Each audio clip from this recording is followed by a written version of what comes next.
Pengurus Harian Parisade Hindu Dharma Indonesia Provinsi Nusa Tenggara Barat akhirnya mengeluarkan surat pernyataan resmi terkait polemik Ibu Puji Ardani yang diduga mengaku sebagai sulingge. Ketua PHDI NTB Idemade Santi Adnye memaparkan setelah melakukan penelusuran ternyata Ibu Puji Ardani tidak pernah mengajukan permohonan dikse parikse kepada Parisade Hindu Dharma Indonesia Kota Mataram. Dengan demikian, mekanisme dikse parikse Dwi Jati kepada Ibu Puji Ardani dianggap tidak pernah ada dan tidak pernah terdaftar sebagai sulinggi di PHDI NTB. Kesulinggihan Ibu Puji dipertanyakan bermula ketika tahun 2019 beredar berita bahwa Ibu Puji Ardani telah menduwijati di Griya Karang Budekling Karangasembali.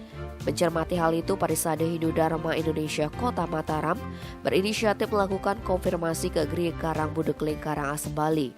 PHDI Kota Mataram mendapat keterangan bahwa Ibu Puji Ardani datang ke Griya Karang Budekling hanya untuk melukat yang bertempat di Merajaan Griya Karang Budekling pada hari Somepon tanggal 17 Juni 2019 sebagai bentuk pembersihan dirinya secara niskala. Prosesi pelukatan dilakukan Ide Pedana Gede Made Jelantik Karang yang juga disaksikan Ide Ayu Wayan Putri dan Ide Mangku Wayan Oke Adnyana. PHDI Kota Mataram mendukung seseorang untuk menekuni spiritual menjadi sulingge, namun harus sesuai dengan syarat dan ketentuan yang berlaku. Adapun syarat seorang sulingge atau pandite, diantaranya calon diksite atau sulingge harus mengajukan surat permohonan dikse parikse kepada PHDI kota atau kabupaten.